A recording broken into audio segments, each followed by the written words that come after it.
Ladies and gentlemen, this is Huge Pop from Huge Pop Wrestling Podcast. With me is the PWG Johnny Cass. Tonight we're going to talk about WWE SmackDown, some indie wrestling stuff. Johnny wants to take care of some business with a man named Sin later on, and we're going to talk about what we think is the best 5 best matches of 2022. We're going to touch on some Vince McMahon stuff and so on and so forth. So how you doing tonight, Johnny? I'm doing all right. Yeah, good to be back on a Friday night, on a Saturday night. Normally we run the show on a Friday night, but all's good. So yeah, SmackDown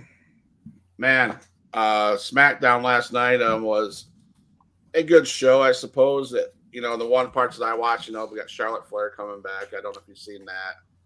I was not a happy fan about her coming back about last Friday. I don't know if you watched. Did you watch it last Friday? I did not, but I heard what happened. And I'm like, it was a cheesy way, in my opinion, to get her back in the title picture. I mean, I just didn't like it. I am a fan of her having the belt back, because Ronda Rousey, quite honestly, when she first came to the WWE, she was great, but this last stretch she's had has been so stale that I can't get into Ronda Rousey. So yeah, I hear that. I had high hopes when she first came in and started wrestling for the WWE, but I don't know. It just seems like she left for a while, and then when she came back, it felt like it was gone. You know what I mean? Yeah.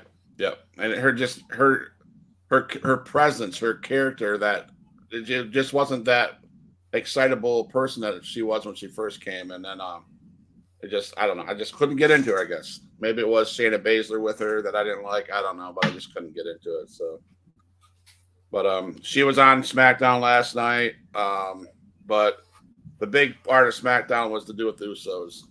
And that storyline was Sami Zayn and Roman Reigns. And of course, Roman Reigns was pissed off that that their team got beat on the 30th by The Rock and by the John Cena and KO. So you had Roman Reigns out there saying that he just lit into Kevin Owens. He just gave Kevin Owens all kinds of shit because Roman Reigns didn't lose it.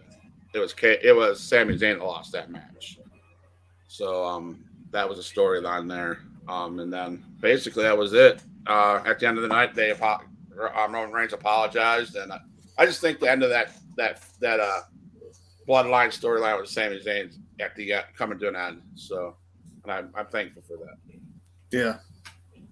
So, what do you think? Do you think that are they setting it up for a Sami Zayn Roman Reigns Royal Rumble match, or do you think he's in the picture? I think they're taking their time building something up that we don't really know about. Okay. But I can tell, because like I said before, once you start training to become a wrestler and you start learning about the business, you see wrestling in a completely different view. And sometimes you can tell what they're doing or what they are kind of planning out. And I feel like when I watch them the Usos and Roman Reigns and Sami Zayn, they're playing it out like they're kind of teasing, if you will. Like Sami Zayn and Roman Reigns, possibly him kicking out Sami Zayn, or even when KO came out and challenged Roman to a match at the Rumble, right, and told Sami Zayn, hey, once you get your balls out of Roman's pocket, right, yeah, come talk to me. So I think they're kind of setting something up there. I guess if you're the average fan, you can kind of tell as well. But for me, I think they're going to kind of hint even more at it at the Rumble, and then have something slowly build up to WrestleMania. Okay. You think Sami Zayn might be a possible threat at WrestleMania to Roman Reigns? I do. Okay. And what's your thoughts on Roman Reigns? Do you think he'll come away with both belts, one belt, no belts? At the Rumble? No, at WrestleMania. Oh, at WrestleMania.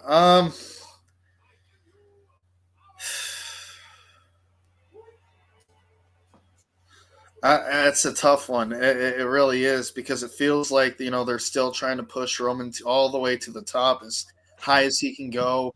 Um, I think if he doesn't end up facing The Rock, and he hasn't been confirmed yet, but Okay. if he doesn't face The Rock, I don't see him losing it. Right.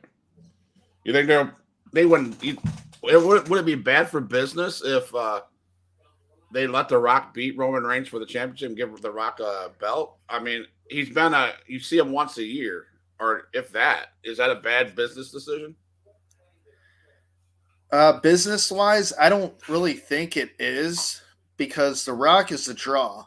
I Right. mean, he's a larger than life movie star now, and back in the '90s and early 2000s, he was like one of the most biggest wrestlers in the WWF.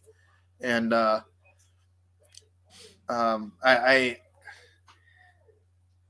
for the fans, I guess it would be awesome to see him come back and beat Roman Reigns for the belts.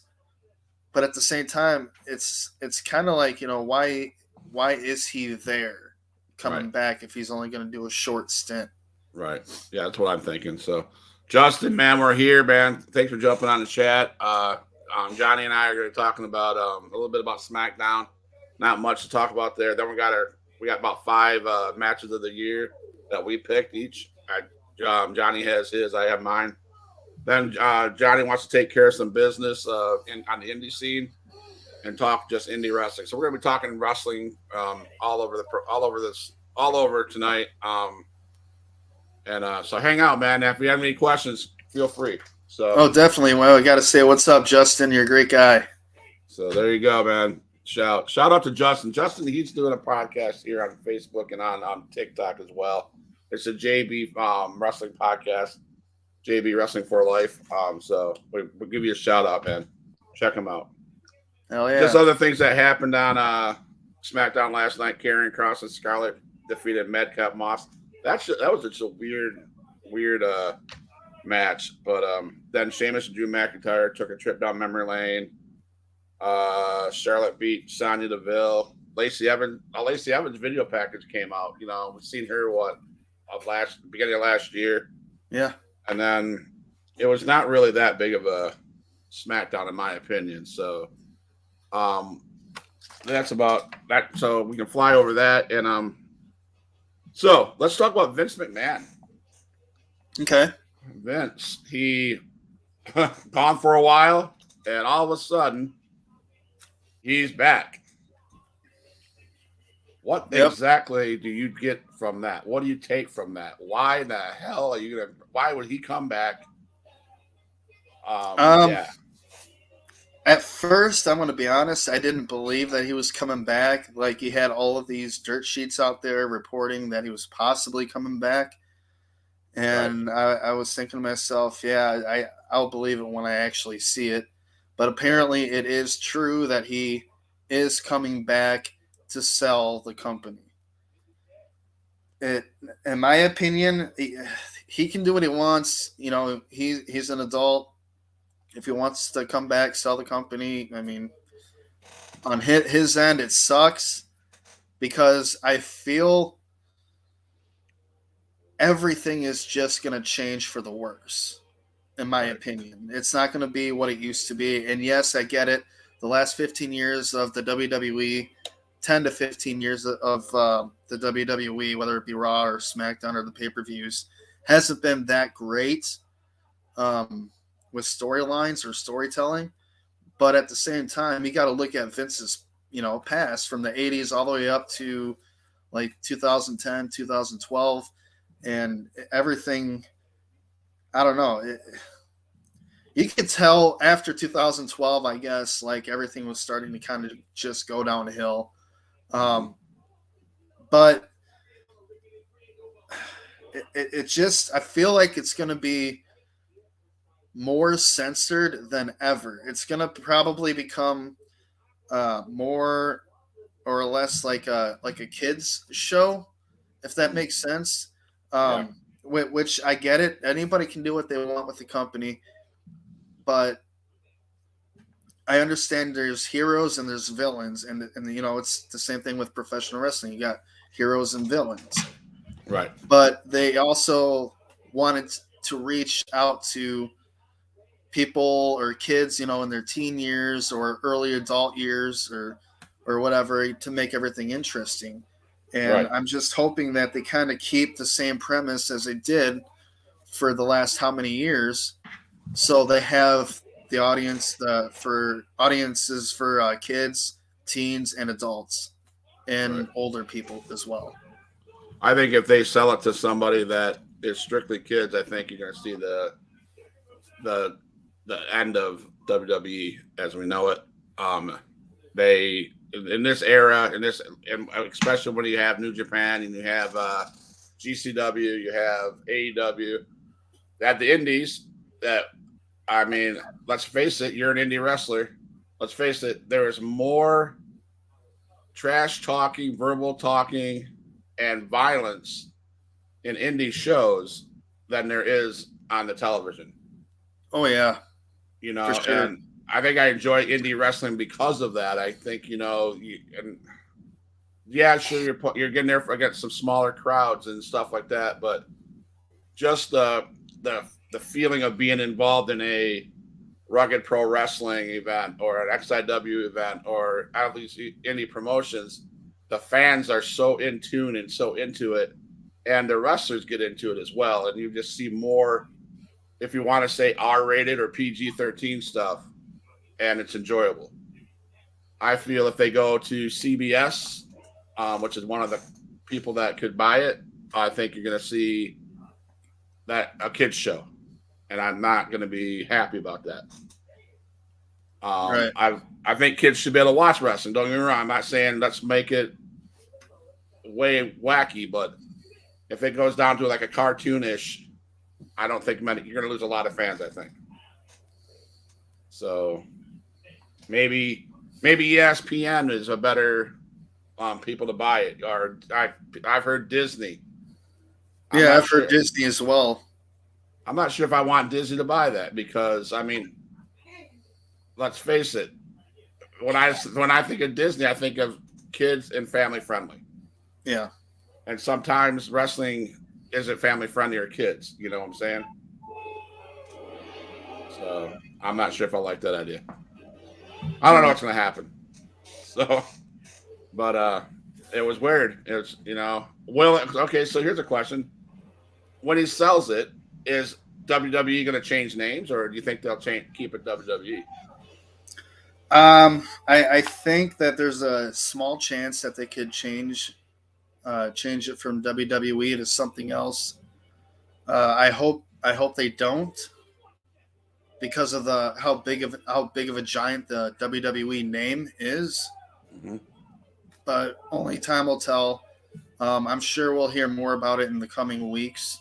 Okay. And once the deal is made, it's probably going to take a little bit of time to get everything transferred over to maybe possibly seeing the ultimate change in 2024.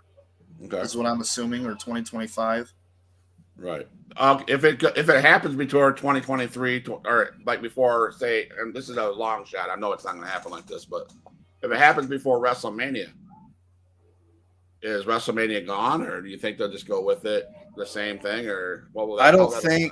I don't think they would get rid of WrestleMania or the WrestleMania name due to how big of a draw that it gets every single year. Okay. Especially with as big as a spectacle it is as well. Right. I could see them probably making it go back to a one-day event instead of a two-day event. Right. And who knows what they'll have, at the biggest, grandest stage of them all. You know what I mean? Like they have like a whole like Friday and Saturday and Sunday event planned. Even before it was a 2-day event, they had made it like a whole week or a whole WrestleMania weekend event, right, wherever it was held at. And who knows if they'll even have that anymore once it actually sells.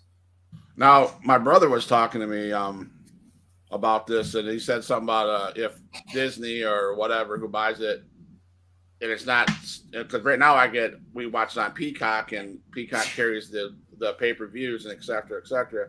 If it sells and it goes to CBS or Comcast or Fox or Disney, you think that disappears for the pay channel that we pay $10 for, and our pay-per-views no longer going to be free, and we're going to have to start paying $60 like we did back in the day when we all had big satellites? Well, I could see it happening like this. So there would be like a merger, if you want to call it that. I'm not sure about the contract that Peacock and the WWE have, but if, for let's say example, Disney buys them and Disney has the Disney Plus, um, I'm not sure how that would work out with Peacock as well. Like I said, it would probably take a while for everything to merge over, like a couple of years. Right. But once it happens, I can see them bringing everything over to the Plus side, and Okay. I'm not sure how much would change on that end, on the app. Okay.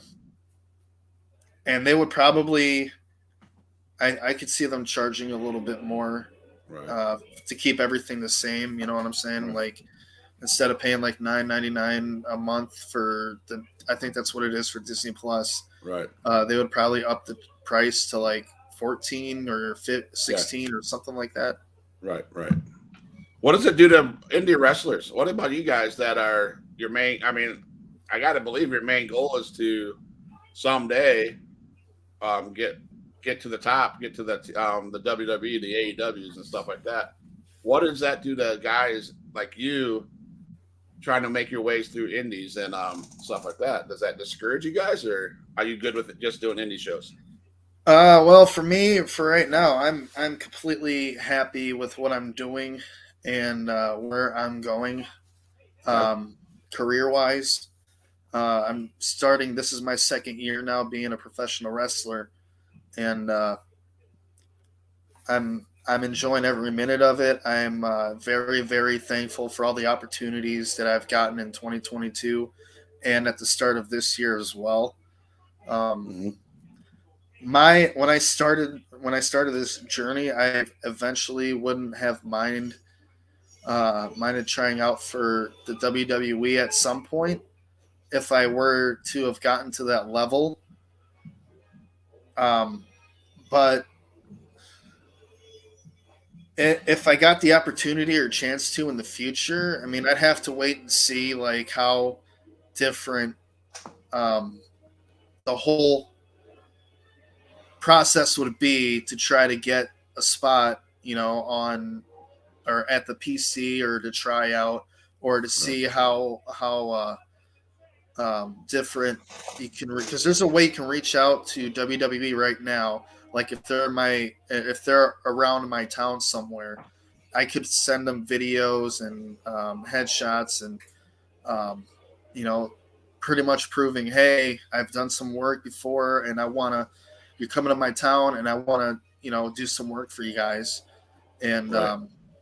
I think that would probably change as well, not giving all of the guys a chance, and that would suck. That would be really discouraging if that happened. Right.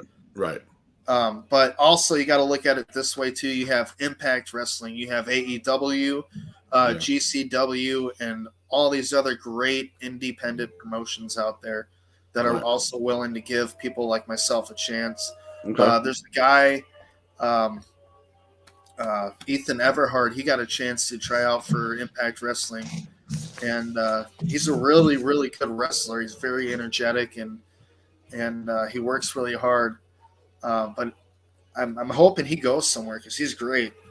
And Ethan Eberhart. yeah, Ebenhart or Eberhart? Ethan Everhart.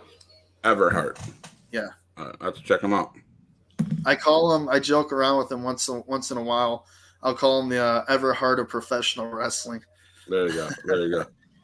I got I was doing that interview a couple days ago, and I used to live in Michigan, and we talk about just an example. We're up in Michigan. We talk football football up in Michigan and up north in the northern states compared to the Florida and the Georgias and the Mississippis and the Alabamas.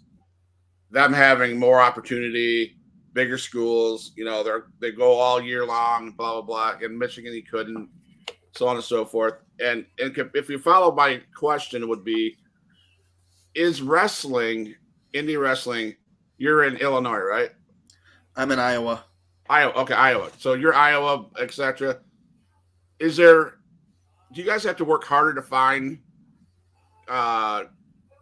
training and find matches, etc., and different promotions compared to Georgia's and the Florida's, or is it just as much up there as it down here? Do you feel that do you guys have a disadvantage up there? I wouldn't say today we don't have as much of a problem as there probably was maybe 15 years ago. Okay. There's a lot more. I feel like in 2018 and 19, wrestling started to make a huge comeback. Huge. And I've heard of, the Black and Brave Wrestling School, and I thought that was the only wrestling school in Iowa, which is, Seth Rollins and his friend's school.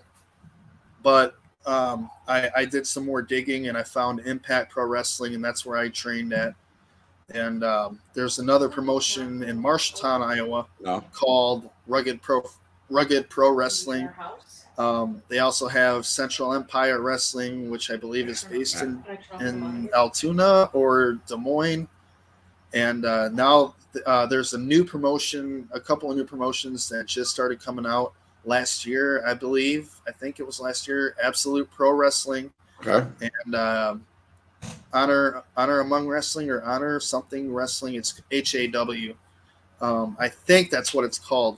I might be kind of butchering that a little bit, but it seems like I don't really have much trouble today, or at least within the past 3 to 4 months. Reaching out to people, asking if, hey, can I come wrestle for you? When I do that, I also make sure I have my link to my page. I have video footage and headshots and, pretty much a resume. Now, do you think talent up north compared to talent down south is better, worse, or is it just about the same, you think? I would say it all depends on the person that is willing to put in the work and the effort, especially travel-wise. Right. I would say it's all about the same. It just, you got to have, it's all about the passion and the drive as well. You got to have that. And I mean, I've never, I don't think I've really faced anybody outside of the Midwestern area that I live in. I've wrestled in Nebraska, pretty much all the way everywhere around my area, which is around northeast Iowa or Illinois, Wisconsin, etc. Okay. I've had about maybe 12 matches, I believe, so far, and I've also been in about 3 Rumble matches. Okay, awesome. So I was just curious about about those with the WWE selling and stuff like that. What you guys in the Indies felt. So, oh yeah, match of the year, man. You got about 5, you said, huh? I sure do, and I got my list right here. Let's see if we're how close we are. All right. You go, man. This is your spot. All right, so we're gonna start with number 5 and work our way to number 1. All right. So number 5. Sorry. That's right. Number 5 goes to AEW on August 24th. Kyle Fletcher, Mark Davis, and Will Ospreay versus Death Triangle. That match was spectacular. Awesome. That's the first time. I mean, I've heard of Will Ospreay before, but that's the first time I actually really watched one of his matches, and those guys can go. Okay. They really impressed me. All right, my number 5, Roman Reigns, Logan Paul, Crown Jewel, November 5th, man. Everything from the scrum the day before to the match. I'm not a very big what's good, Matt? I'm not a very big celebrity man in wrestling, but Logan Paul put up a show, man. And he was everywhere. The frog splash he gave, that was intense. That was good. I think they just went to town on each other, and that was a good match. I thought that would be my number 5. Oh yeah. Like, is Logan Paul with the WWE? I don't know, Matt. Hey, Matt, my brother's on here. He's chimed in. Matt, did Logan Paul sign with WWE? Did they give him a contract? Matt, my brother says Logan Paul is Rookie of the Year. There you go. So, number 4 for you, man. What's going on? Yeah, he has an official contract. All right. And that's great too, because him, like, I'm like, real quick, I'm the same way with you. I'm not really too big on celebrities coming in and having matches, but him and Bad Bunny, they put on a decent show, in my opinion. My brother's hey man, aren't you a big fan of Bad Bunny? He loves some Bad Bunny. Come on, man. Oh yeah. So number 4 on the April 6th, 2022 on Rampage, Mox versus Yuta. Okay. And I think that was around the time where Yuta really wanted to show what he could do.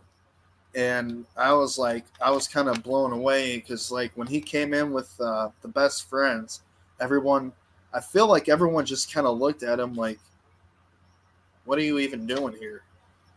But man, he really did impress me, and I think he's gonna become something in AEW. Yeah. Yeah. My brother, he just said he hates Logan Paul. Or no, Bad Bunny. So have you ever met my brother? I don't know if you've talked to my brother at all. I have not met him or talked to him yet, but we got to change that. Yes. I would have said my fourth match I had to give to FTR Briscoes, the dog collar match. Oh yeah, that was really, really good. That was wicked. That was intense, and those guys went through hell. Yeah, that was brutal. I got to see my first dog collar match I ever got to see live was at the XIW Arena in Panama City Beach. It was a tag team dog collar match, and that was intense. Oh, I bet. It was great. Best moment I thought was Wheeler Yuta yanking Mark Briscoe off the top rope by his neck, sending him crashing in kidney first into the pile of steel chairs. That was such a badass moment. I was like, "That's insane." That was insane. So I love that match. That was probably one of my favorite top matches of the year. That's awesome. So, yeah. So moving on to number 3. I know most of these are AEW, but you'll be surprised at my number 1. All right. Number 3, AEW Revolution, Kingston versus Jericho. Yeah. Now, the reason why I say that is because everybody talks a bunch of shit about Kingston, but in this match that he had with Jericho, it just showed like how much he loves wrestling and how much he can be serious when he's in a match. And I think that Jericho kind of helped bring that out in him. Yeah. And it just doesn't matter what you look like, what you weigh, how old you are, or anything like that. You can still be a badass. That's why that match kind of just stood out to me. And it's like, hey, this guy right here may not look like a lot, but he can go. Yeah, true. And Jericho's the GOAT. In my opinion, Jericho's. I don't know if he's the GOAT. He is. See, I hate that debate because it all depends on the era. You know, there's so many great wrestlers. I would agree that Jericho doesn't need a belt, doesn't need shit. He could wrestle a mop and make it look good. I think these people in AEW, if they don't pay attention to these older people like Jericho's and Moxley's and Kingston's even, they need to pay attention to what these guys are teaching these guys. Right. And Jericho is one that can get anybody over. I like Jericho. I love his new song. That was my song of the year, my theme of the year. I love that.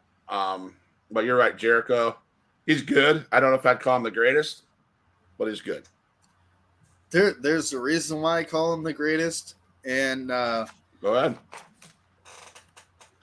His ability to pretty much change into any type of character he wants to bring out is like amazing to me. Like, because he's been the Lionheart, he's been Y2J, he's been the guy with the list, he's been the Demo God.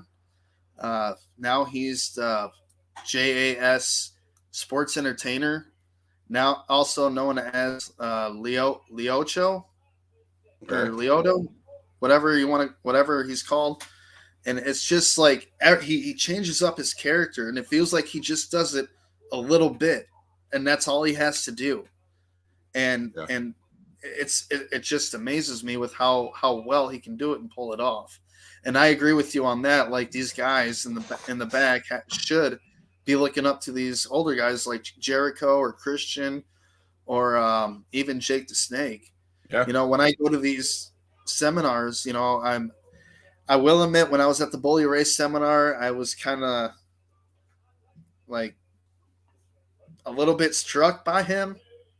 It was my third seminar that I've been to, and I know how serious Bully is, and that's why I was kind of like a little taken by him. But right. it was a great seminar nonetheless. And if I had the opportunity or chance to go to another seminar of his, I would, but I would be more prepared this time. Okay. He's truthful. People think he's an asshole because he speaks the truth. And in my opinion, I mean, that's all right. You just have to understand where he's coming from. He wants to help you. He wants you to succeed, but it's going to sound like he's being a dick towards you. So, I mean, that's pretty much Bully Ray. But right. He's very knowledgeable, and he's very willing to help anybody who's able to have an open ear. Right. And I love what they're doing with him in Impact here right as we speak. That storyline, unbelievable. It's that's why I watch Impact on Thursdays, to be honest with you. Oh yeah. Like that's what I wanted to talk about too. When we did the first episode, as well, like Bully Ray coming back to Impact, and he won that Rumble match that he was in to get a shot at the Impact World Title.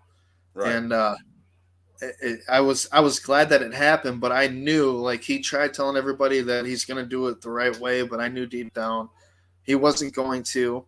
That's not what Bully Ray is all about. I mean, Bully is his first name, so people should have seen that coming. Right. Yeah, that's good.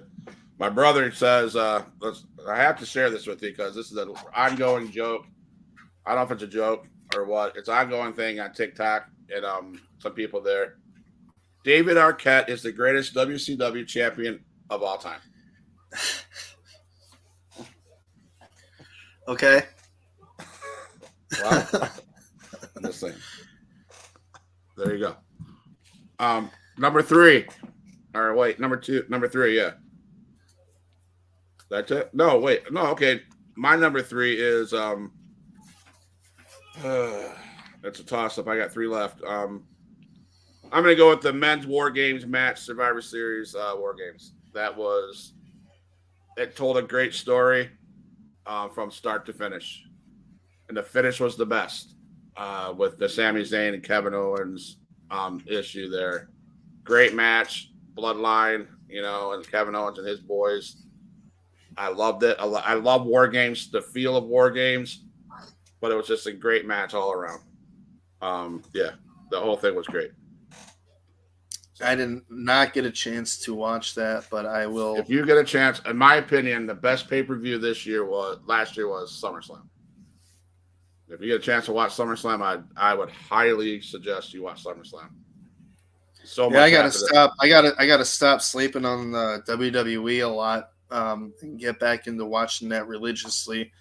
But with working 50 hours a week, working out, taking care of my kids every other weekend, and finding time to train as well for my upcoming matches, it gets a little bit difficult at times, but that's why I have Sirius XM Radio for the guys over at Busted Open to fill me in on everything. There you go. Number 2. My number 2 is again at AEW Revolution, and I might get some flack for this, but everybody has to admit, if you are an AEW fan, you wanted to see Punk versus MJF in the dog collar match.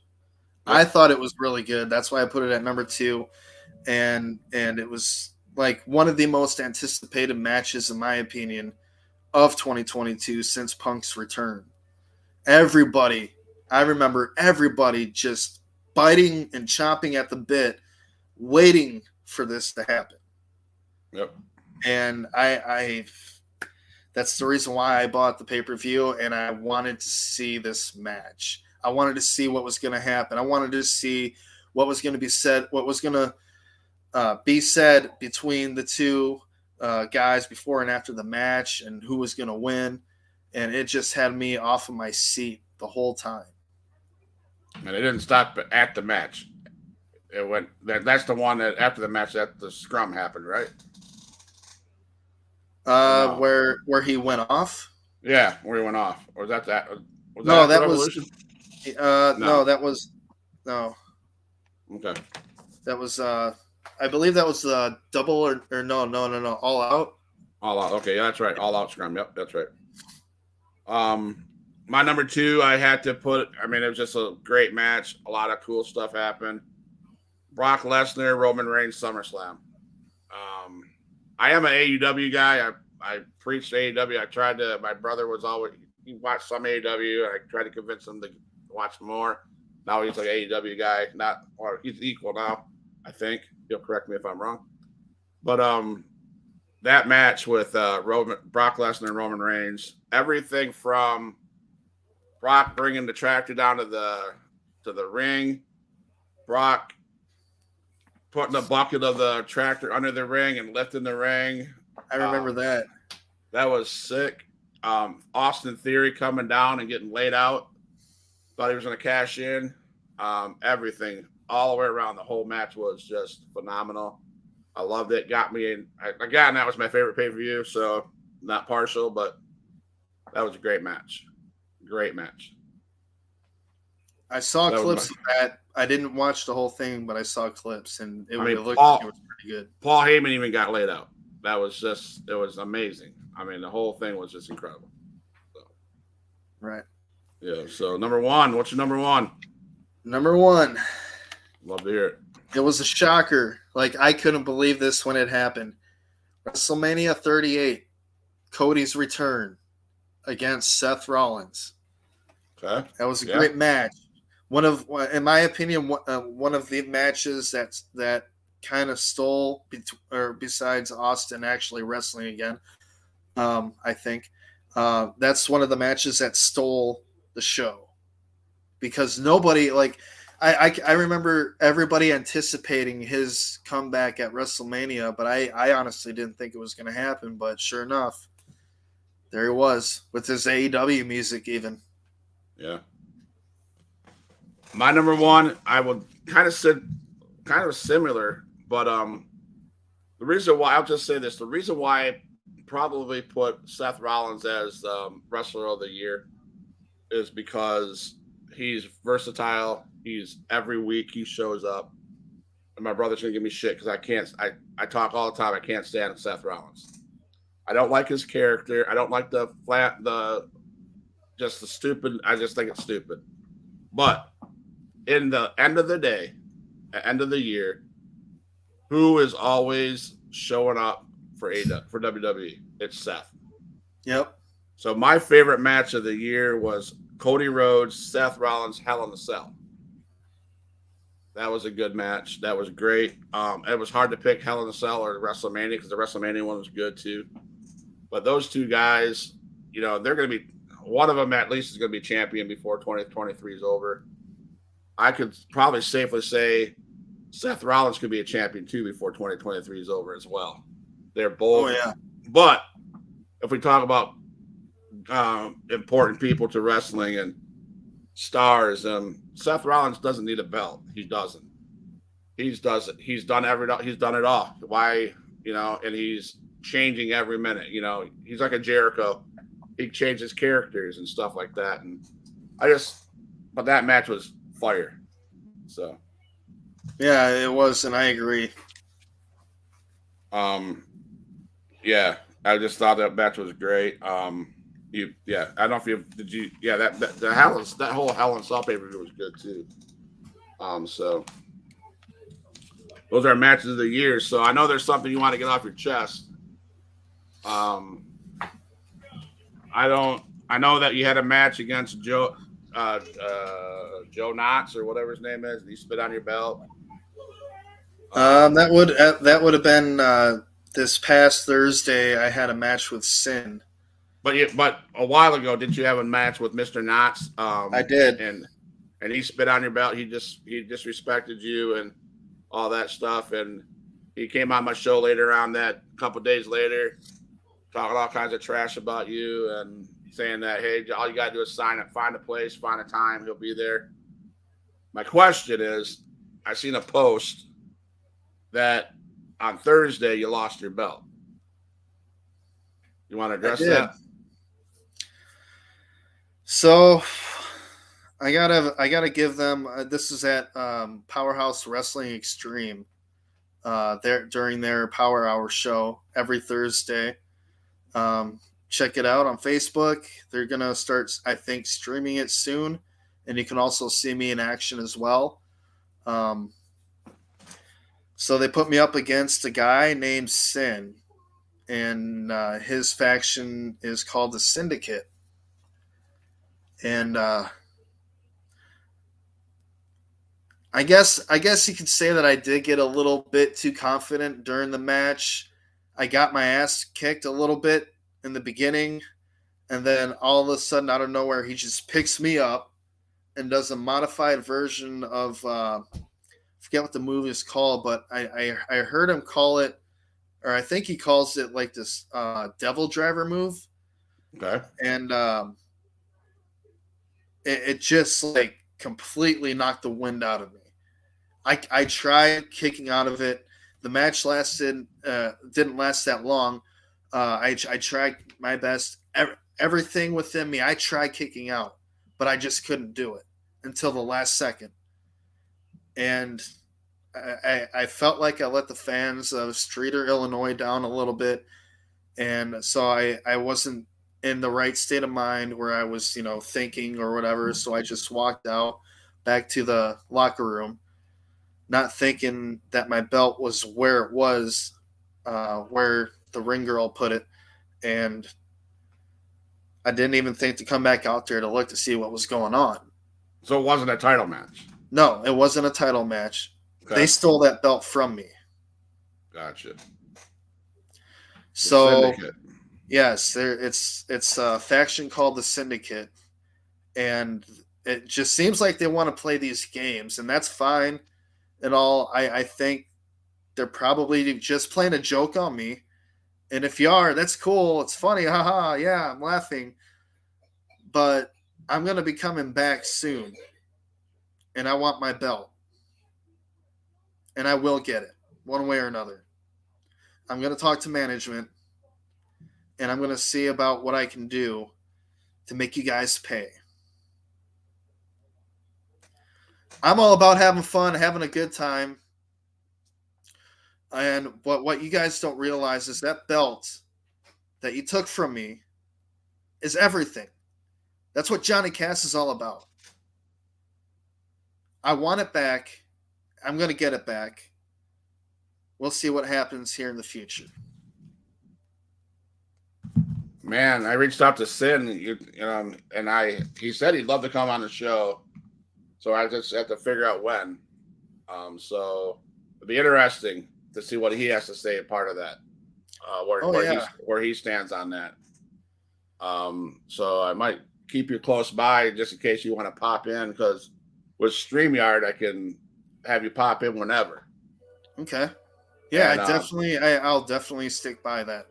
Because if you have something to say to him, that'd make for some good huge pop moments on this channel, and we'll see what goes from there, man. Oh yeah, man. Sorry that someone robbed you of your belt. But man, you've had a rough couple months. Someone spits on your belt, someone robs your belt.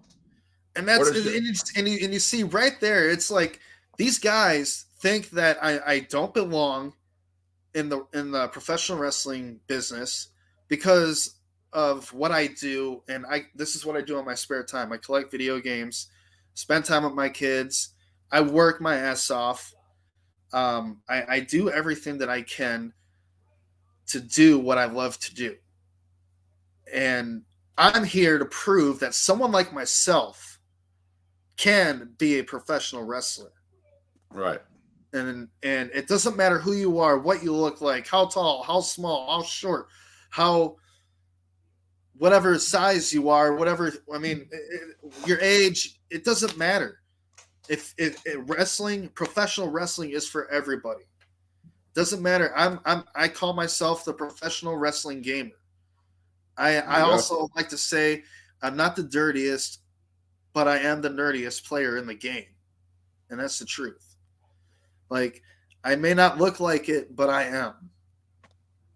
And excuse me.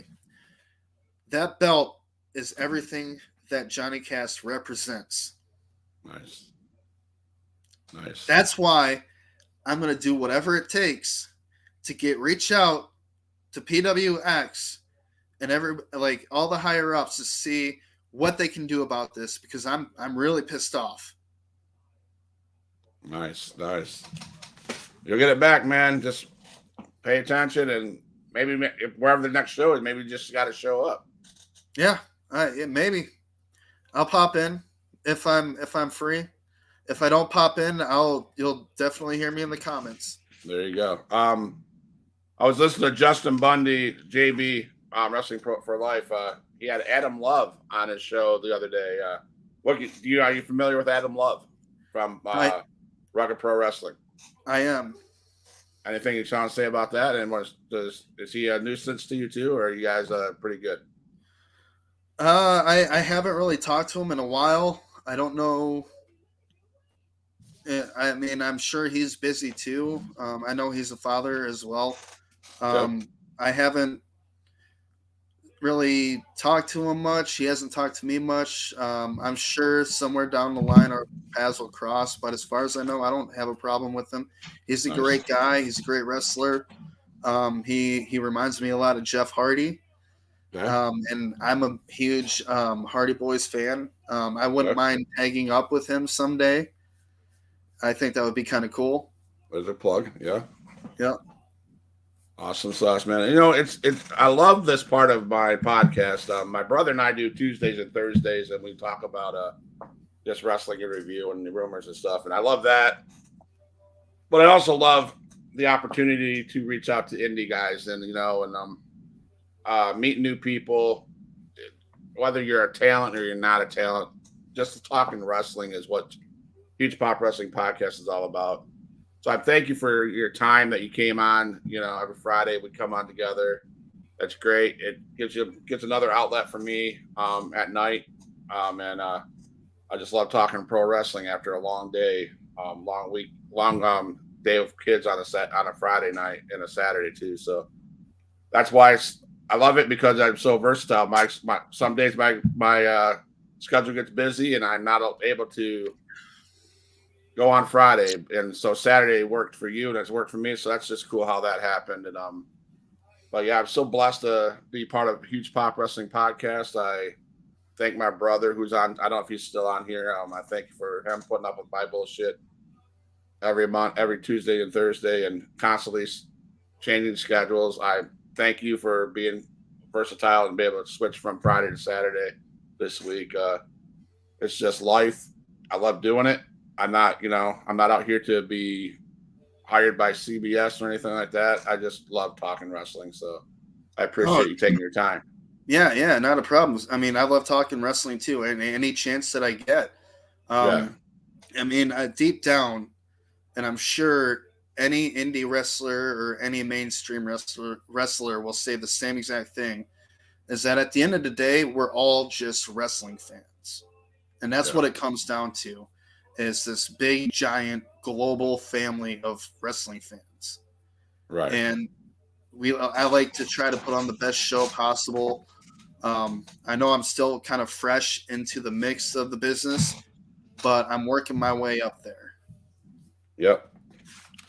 I know we did an interview a while ago, and I know this Friday is usually supposed to be about SmackDown or whatever, but I had a question that I asked my last guest, Zach Mosley, and I don't think I got a chance to ask you this question, so I'm going to ask you this question. Okay. How important is the meet and greets and the seminars to wrestlers and to wrestling fans, in your opinion? The meet and greets are just as important as pretty much anything in wrestling. You want to interact with the fans. You want to tell them a little bit about what you're about. You want to try to sell them your merch and let them know, like, because I had an idea too. Like, so when I won the championship, I was presented the belt by Eric Bischoff, Oh, and really? a picture was taken. Actually, hold on 1 second. Let me grab that quick. All right.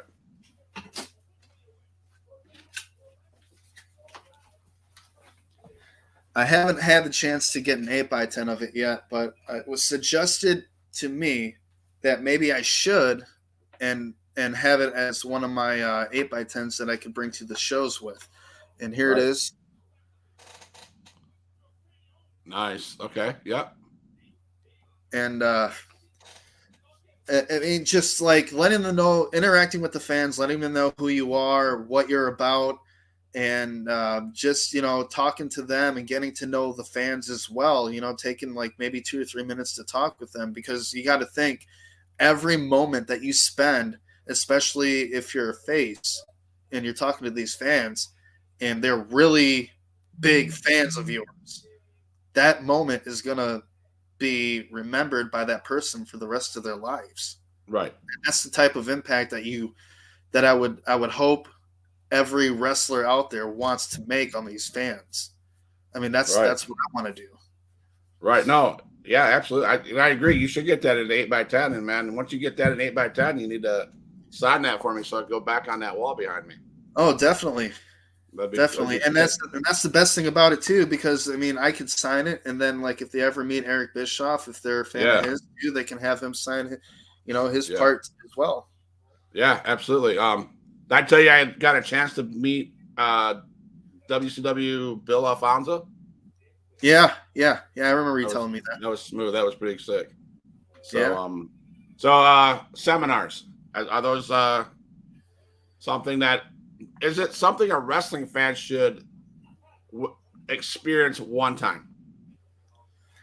I guess it depends. I mean, if a wrestling seminar for fans is like, asking a bunch of questions about the business and what it takes, to be a pro wrestler, then it should be one of the most important things. Like if you're thinking about going into the business as a wrestler, to you'd want, like, really highly should do is go to those seminars.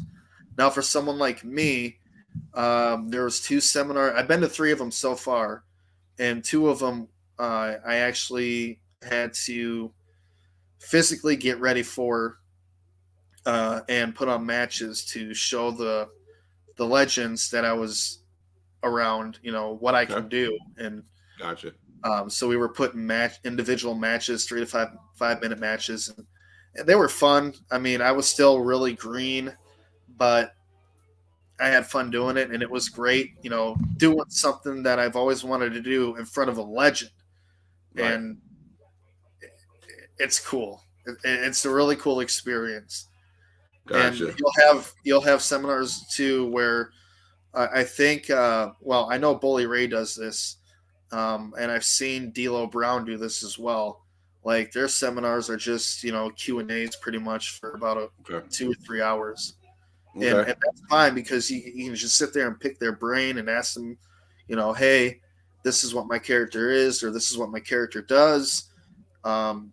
Is there any suggestions that you would make or change to this particular thing or do whatever, and they'll really tell you straight up 110% what they feel. And Gotcha. that's something that everybody needs to hear instead of just, sugarcoating everything, give false hope. I still have yet to experience any of that. And Swoggle as well. Like when I worked for when I did a bit for ACW Wisconsin, Hornswoggle's promotion. Okay. I let him know what was going on. I was still training in school, and he was like, "Oh, do you know how to take a bump?" And I said, "Yeah, I sure do." And nothing too big happened. One of their big, strong dudes that were putting on a match up there came when I was in the ring and pushed me down, and I mean, it is what it is. I came in at the last match as a referee to get the 3 count, and it was a great ending to their show that they had at the MGC. And gotcha. I just had a blast. There must have been maybe 400, I think, between 300 and 400 people, I think, was there. And that was the first time I got to experience that big of a crowd. Nice. And to me, that was like a moment that I will never forget. Nice. The reason why I ask about a fan going to a seminar is because XIW February 4th has Cody Deaner, which would be an Impact guy. Yep. He's going to be in Panama City on February 4th. He's also going to be that night. They have an event, so he'll be there that night as well. But he's putting on a seminar at 2 to 4 that day. And I just was curious what you thought about seminars for fans, if that was something fans should, you know what I'm saying? Yeah, I get what you're saying, yeah. And I feel like, if you're a fan, especially if you're serious about either learning about the business or working for the business, you should 110% do it. Right. Like, go to these seminars. They're really very knowledgeable, and you learn a lot. Gotcha. My wife, so happily, this is a wrestling topic, for Christmas, she surprised me and bought me a podcast setup that I could take on the road. So, because a lot of people, like XIW is the brand down here that I go to a lot of, and they have Chase Stevens there. Bill Alfonso was there. This guy from Cody Deaner is going to be there, and they don't, because they're big names, they don't have the time because they're always going and going and going. They can't jump on a podcast, and so I was told if I could interview them there on site, it would work a whole lot better, and they would do that no problem. So I think my first shot at using my equipment that I got for Christmas will be on February 4th to hopefully get a few words with Cody Deaner. So yeah, that'll be really cool. Yeah, so hopefully that's going to happen, man. So then I get to go the next day. I get to go to Road to WrestleMania at Pensacola Base Center and watch a WWE show. So I'm super. Sounds pumped. like you got a good time ahead of you. Yeah, February 4th and 5th, man. I can't wait. So heck yeah. Anything and last words? We got one more, about a couple of minutes. So any last words that you'd like to share before we close it out? I'm going to start watching more wrestling one way or another, just so I can, be in tune with everything that's going on during the week. It feels like we get we get wrestling on a daily basis now, which is really awesome. Like, who would have thought that 20 years ago? Right. I mean, it's awesome, and I gotta start watching everything again. Right. And I can't wait to do that. It's like if you're like me and you're in the business as an indie wrestler and you get to watch WWE, AEW, Impact, New Japan, GCW, you get to watch how everyone does their own shtick. How you get to see how everyone does their own moves, and you learn from it too. You get to like pretty much you get to like take bits and pieces, if you will, and like kind of put it together and make it into something your own. And that's one thing that I've realized that I've been kind of missing out on. Gotcha. Without watching, WWE, New Japan, Impact, all that stuff. Gotcha. So that's one of the things I'm looking forward to this year as well. Yeah, Wrestle Kingdom, man, that was New Japan's big event a few days ago. That was, I seen highlights and I gotta go watch it, but that shit was fire.